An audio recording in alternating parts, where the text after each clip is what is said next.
My name is Mary. I just turned 35 this year.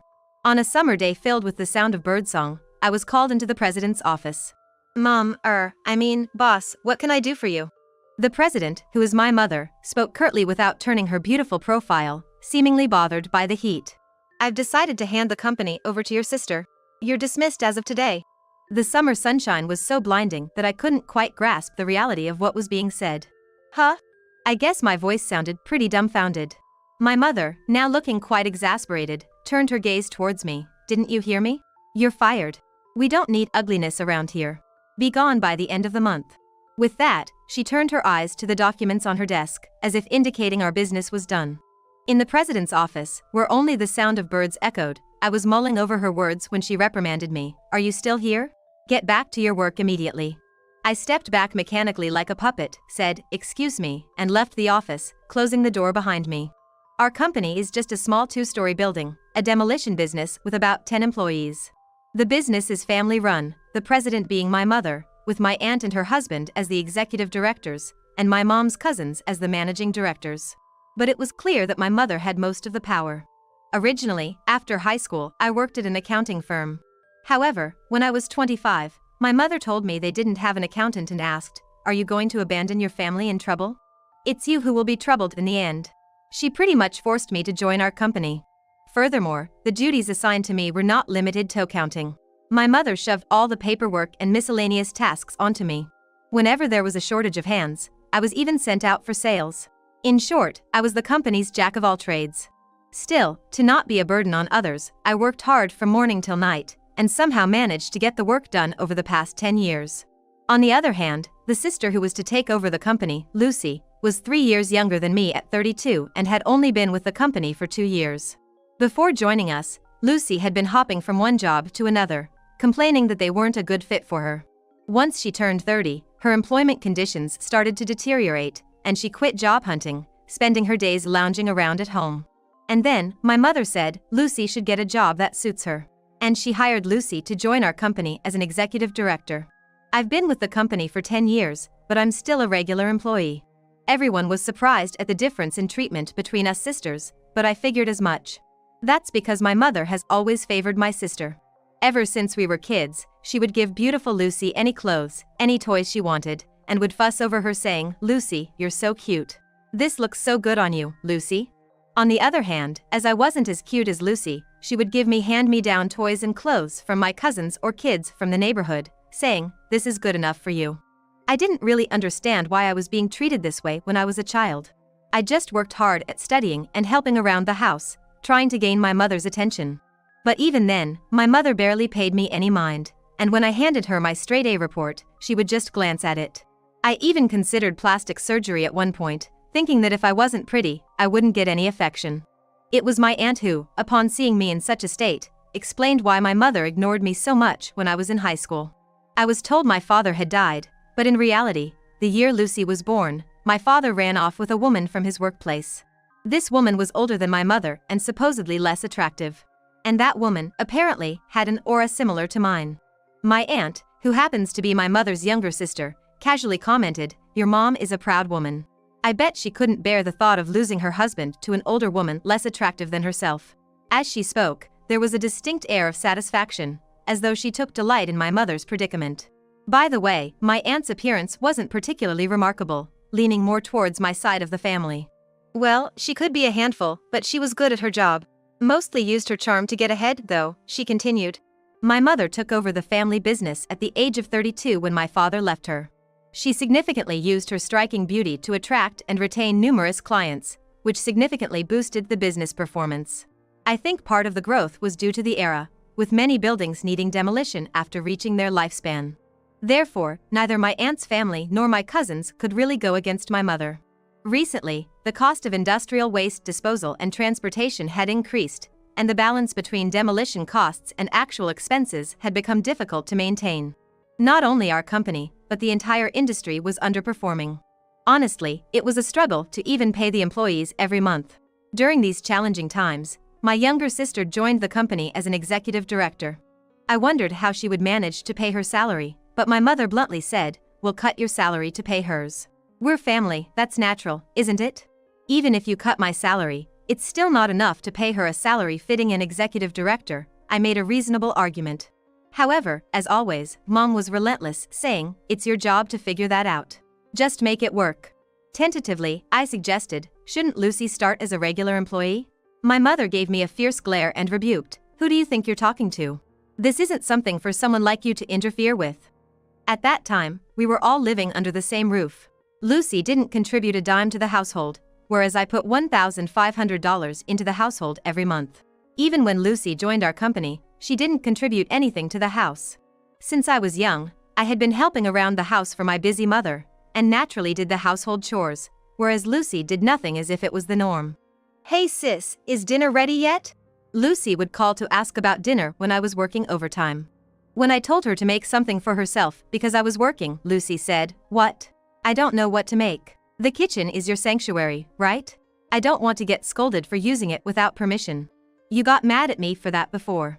She never attempted to cook, using that past incident as an excuse. Lucy never cleaned up after herself and never put things back where they belonged. She was still holding a grudge for the time I scolded her for that. Rather, she was just using that as an excuse to not do anything. I often had to reluctantly come home to prepare dinner, then head back to the office to continue working. My mother usually didn't cook dinner either. Even when I prepared meals, she often just ate out, choosing whatever she felt like eating. However, lately, as my mother frequently went out for business meals with Lucy, I had less need to cook dinner. But the increase in entertainment expenses was causing a new headache.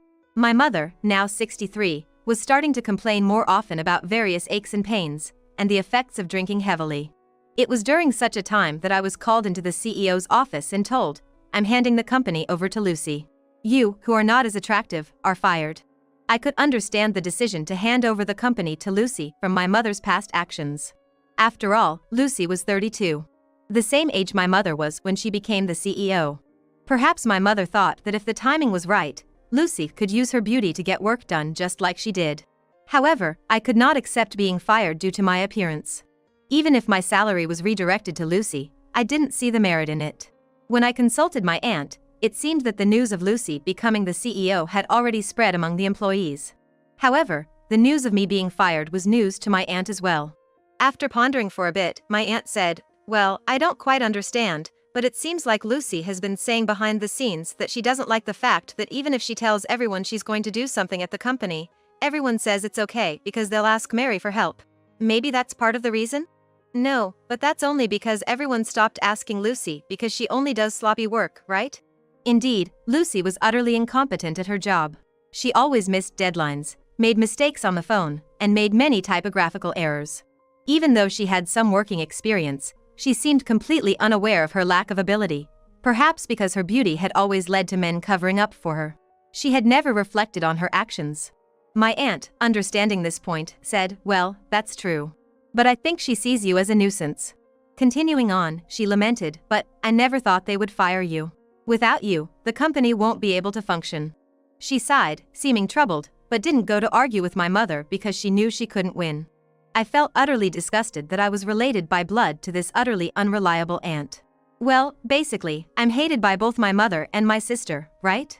I said in a dark voice, to which my aunt, not knowing what to say, responded, well, my sister is indeed terrible. But don't you think you'd be better off working somewhere else given all the skills you have? It's a waste to stay here. She suggested I quit. In her eyes, a faintly kind light of kinship glowed.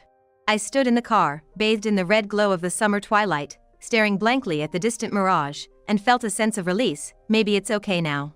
And then, I turned to my aunt and said, you're right, with a broad smile on my face. It was the first time since I joined the company that I'd smiled so refreshingly.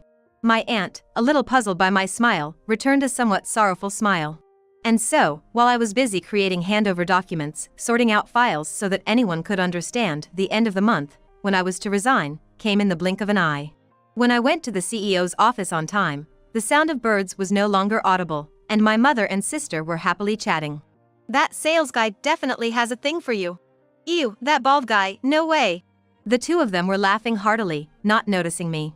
When I cleared my throat, they finally turned around, and my sister looked at me curiously and said, what's up?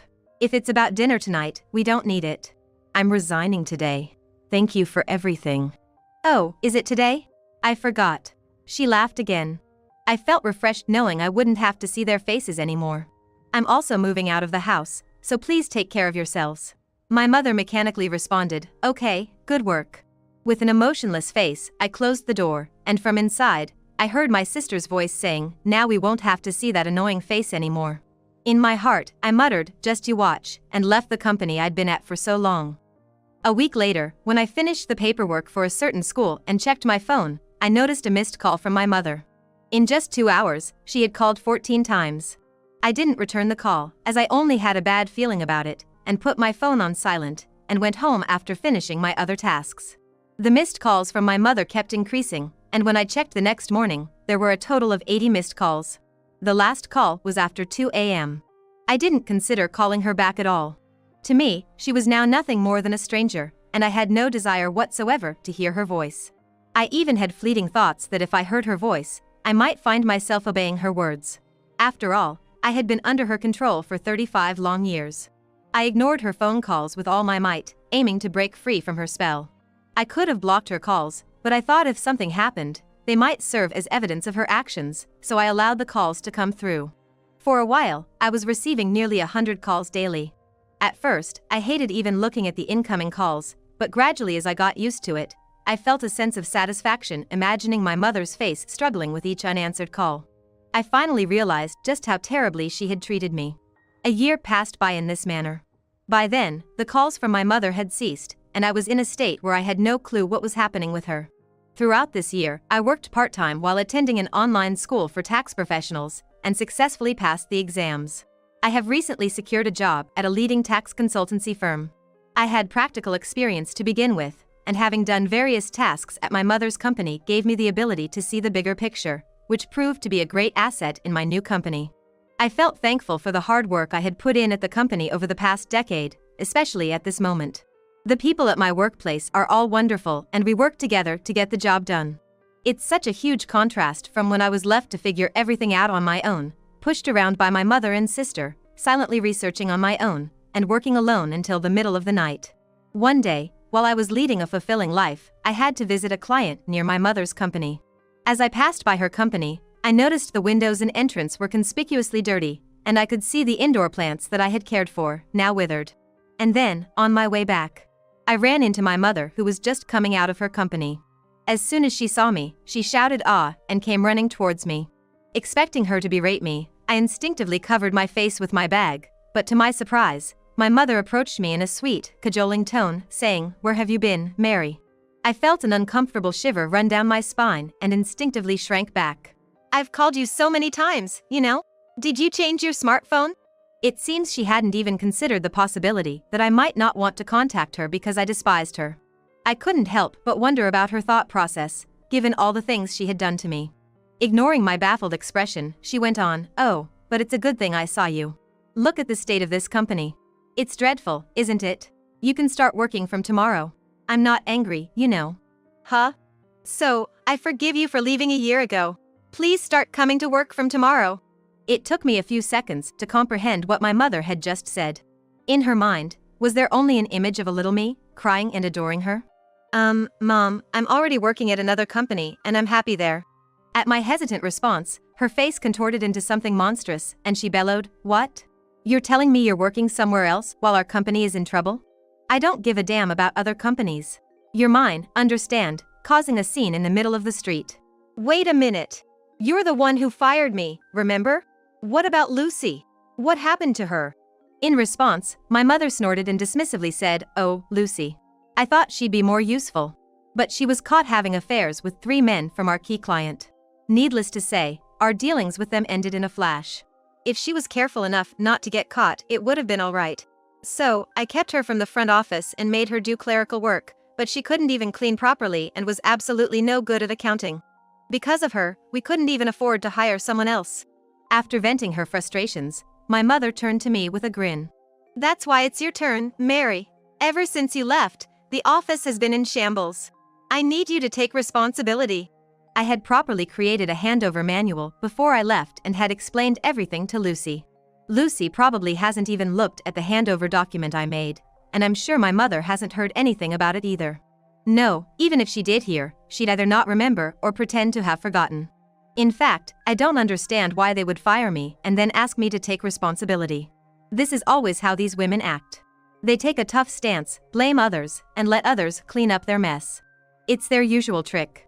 I bit my lower lip, thought of the kind faces of the people I was currently working with, and swore to myself that this was the real world. I had been living in a crazy world until now, but I wouldn't lose to this pressure anymore. It was you, the boss, who fired me, isn't it? My mother seemed a bit startled by the change in my tone. And the reason you fired me was because I'm ugly, right? Before I knew it, a crowd had gathered around us, apparently intrigued by our argument. While mindful of the eyes around her, my mother stuttered, "Did I say something like that? Are you sure you didn't mishear?" No, I heard it very clearly. You're going to hand over the company to my beautiful sister and fire me, the ugly one. I didn't understand what you meant. I've been working my butt off at the company for 10 years, but you suddenly decided to hand over the company to my sister who barely does any work after just 2 years. I question your judgment. As I explained this clearly, the crowd began to stir. Really? Can that happen? That's awful, isn't it? Is she her own mother? Are they two related by blood? Some people even started filming us. I was so angry I didn't care about that. As my mother started sweating and turning pale under the collective glares of blame from around her, she started to panic. Mary, you're misunderstanding. Let's go inside for now. Misunderstanding? What am I misunderstanding? If you didn't say such a thing, shouldn't you be able to clearly say it wasn't like that? When my mother fell silent, the people around us started to say, "Oh, she's silent. So it's true. That's unbelievable." Then, something seemed to snap in my mother. She started shouting, "Shut up. It's all your fault for being ugly and gloomy. Ugly people should know their place and obediently do what beautiful people say. That's all you're good for." People around us were taken aback by her outrageous behavior and began to upload their videos quickly. "The ugly woman obeys the beautiful woman." The thumbnail headlines were like that. The video went viral to my mother's clients, and she was soon told to cease all transactions with all companies. It seems that in the year after I left the company, they were engaged in a lot of shady activities, like fraudulent registration and tampering with the accounting books. So, when the video spread, everyone seemed happy to distance themselves. Naturally, the company went bankrupt, and my mother and sister, who had lost their source of income, once came to my apartment, but of course I didn't open the door. In the end, they moved to a 45-year-old apartment with no bath, living in fear of their creditors, working part-time. Because my sister always tried to take it easy by flirting with the male employees due to her beauty, she was disliked by her fellow part-timers and had to change her part-time job frequently. As for my mom, everyone knew about the video that had spread on the internet, and she was being distanced by her part-time work colleagues. It seems she's just silently working by herself. Meanwhile, I found a boyfriend at my new workplace. He's not handsome, but he told me he likes me because I work very seriously and sincerely. We're planning to get married soon. I'm spending my days feeling truly glad that I've been diligent all this time.